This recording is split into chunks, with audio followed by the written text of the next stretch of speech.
So, with school being out, I don't do my night job anymore through the summer. So, what we do is for those of us who clean schools in the evening, we kind of been changing the days and we clean all the schools in our school district as one group. And what that means is instead of going from 2:30 in the evening to 10:30 at night, giving me my day to do things, and go to schools and travel and read to kids and put on my presentations. I work 6 in the morning to 2:30 in the evening.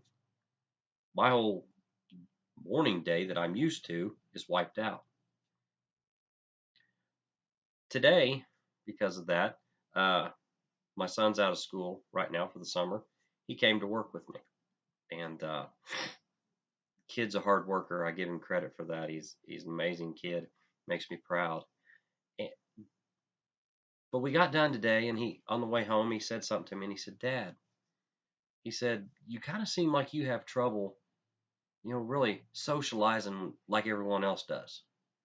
And I guess I'd never really thought of it. And I said, "Well, what do you mean?" And he said, "Everyone else is kind of cutting up and joking and laughing and carrying on." And he said, "You just got your headset on and you're just wiping and cleaning and going." And then that's when I kind of started hitting me. I said, "Lyndon, that's my son." I said, "I work with some really great people." I said, "and in fact, everyone I work with right now through the summer, my hat's off. Everyone's good people, hard workers. We're way ahead of where they're even expecting us to be." Uh, I said, "Lyndon," I said, I don't know everybody personally, but I said, I know me." I said, "When I put my motivational speeches on and I put that thing in my ear, I said, I'm in my zone." I said, "Everyone else, as far as I know, is comfortable where they're at. You know, I'm not quite 40 years old and I want more out of my life. I want to be a successful author." He said, "I know that, Dad." But he said, "Is it not right to try to cut up and be like everyone else?" And I'm saying, no, it's not.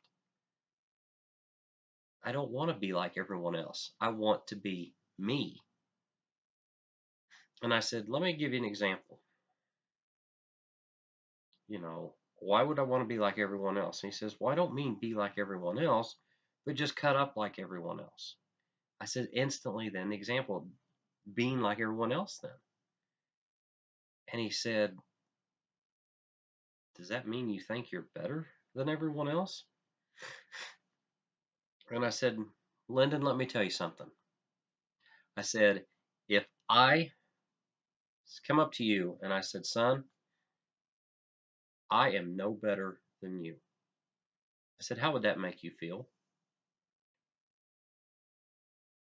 "Humble, good-hearted." I said, "Now, if I come up to you and I said, 'You're no better than me,' what would you think?" Now, a lot of people would say arrogant, crude, egotistical, self-absorbed, you know, narcissistic, self-glorified. There's words can go on and on. I said, "Lyndon, in those two phrases, I've said the exact same thing with the exact same heart and the exact same mind." See, we take sentences, we take words differently. Um, you know, it's how we perceive what is said. And I said, as far as socializing, I said, I talk to everybody. I can laugh. I have a good time. But I said, if I'm 40 years old, and it really doesn't have anything to do with age, but I gave him this description. If I'm almost 40 years old and I have a mindset every day that I'm going to become a successful children's writer, that I'm going to put my books out, the kids are going to read them, I'm going to start doing nationwide presentations at elementary schools. I said, that's big plans. That's what I'm going to do. Not what I'd like to do, but what I'm going to do.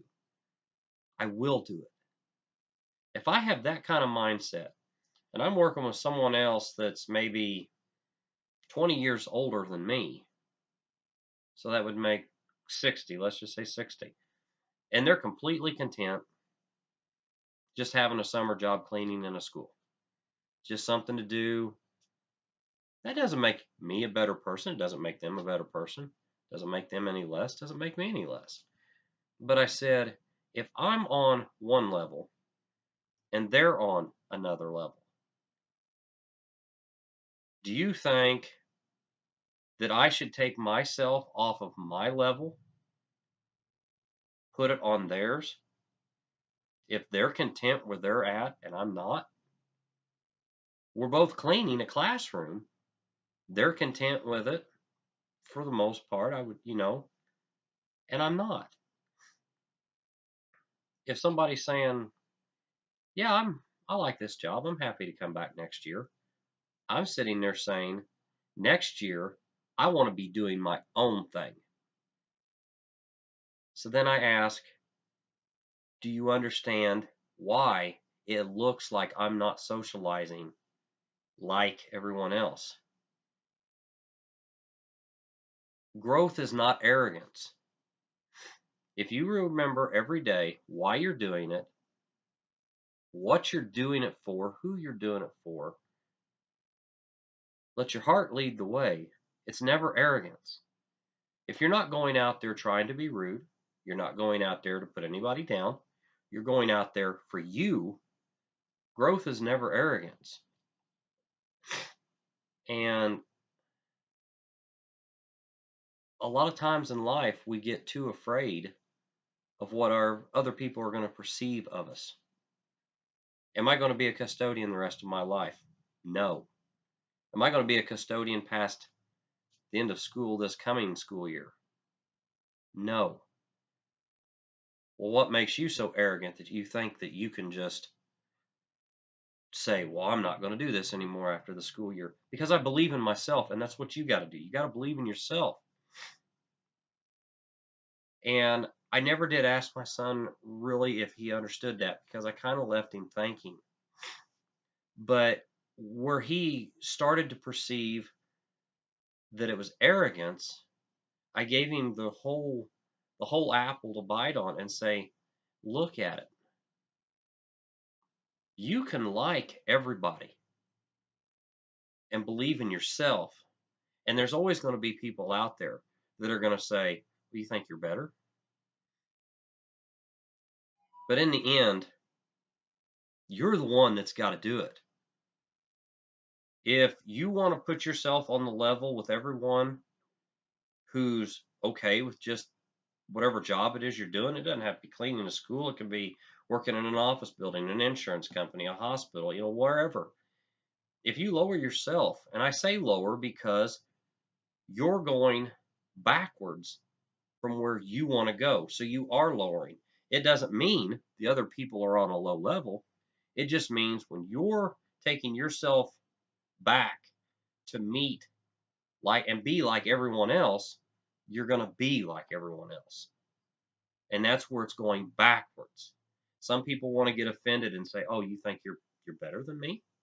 No, but I know where you're at and I know where I'm at, and if I go to meet you, I'm going backwards. So in that space, I am going down. That doesn't mean you're a bad person. You can probably be a wonderful person. It just means we're not on the same page. What you perceive in life maybe isn't what I perceive in life. You think something's good enough. Maybe I don't think it is good enough. Doesn't mean I'm better. Doesn't mean you're worse. But I gave my son something to chew on, and I wanted to share that. Because right now I can tell you that it's hard. I was on a roll. I was doing presentations at elementary schools in several different states and getting, selling hundreds and, sold over 1,000 books this year. And, I've got schools saying, hey, we want you to come back next year. Now here I am, schools are out, I don't have any presentations. I've gone from an evening job, having my day, to having a day job and having to make my time up in the evening. So my psychological environment has completely changed, but I'm keeping going. I'm making this video right now because it's something to keep me progressing and maybe help someone else along the way. But don't ever let don't ever stop doing something because someone says, "Well, you think you're better than me?" You know, I mean, it's anybody that wants to grow doesn't want to stay average. There's no success in average. You know, coaches don't go out and look for basic players. I mean, Cleveland Cavaliers. I mean, look at it. They got LeBron, they got all these other guys. They're not looking for somebody who just wants to play, say they played in the NBA. They want people who are going to go out and fight for it, you know. And that's the same way it is as in the business world and society. It's people just don't happen overnight. It's hard work, but it's never arrogance if you're doing it with your heart. And just wanted to leave that out there. So I'm gonna get off here, but don't ever quit doing what you're doing because someone thinks you're arrogant. If you know that you're doing it with your heart, you're doing it with your passion, it's never arrogance. And if they can't see that, that's their tough deal. And don't waste your life trying to convince them where you're going. Flat out say, hey, I'm not being arrogant, and move on. So keep going. Take care.